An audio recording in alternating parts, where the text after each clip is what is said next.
Hey Rockstar, you are 2/3 of the way done with this e-course. Can you believe it? It seems like such a long time ago when we first met, but you have stuck with it one step at a time, one module at a time, one section at a time. So I applaud you, and this is a great opportunity to pat yourself on the back because first off, a lot of people wouldn't even have purchased the course, and second off, a lot of people would have finished it up already and not completed it. But you're still here, and good thing, because now we're starting some higher level considerations of what to choose in our ABC model.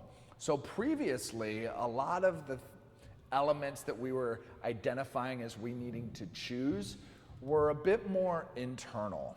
They were confidence, concentration, composure, courage, commitment, these types of things that though we can work with other people on, the onus is kind of on ourselves to develop those particular areas. And today we kind of change the scope a little bit. We're still choosing something that starts with C that really enhances and helps our overall performance. However, it has a bit more of a group or organizational feel to it, but something that we have a direct role and influence on.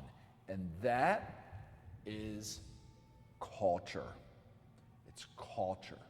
And culture is the environment that we essentially want to create for your performers. So now imagine maybe you're a leader in an organization, you're the choreographer, or you're an athlete or some other individual that wants to have a little bit more influence over the context in which your coworkers, your team, your dancers, your actors, your musicians are operating in. You might not have direct control over that. Maybe you're not the one selecting the team or creating the culture. However, if you're a part of that group, you do have a say in some capacity about whether you buy into the culture and your ability to actually influence it and name it. So that really puts the ownership on culture on all of us.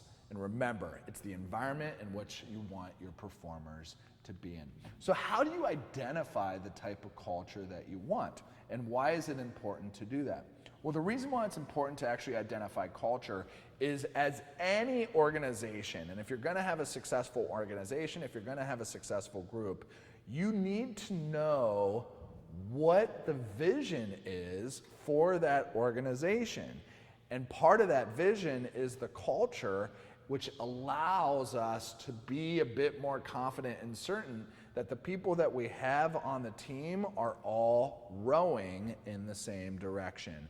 And what creates the rowing in the same direction is that there's a very clear culture about this is how we do things here. This is what being a performer here is all about.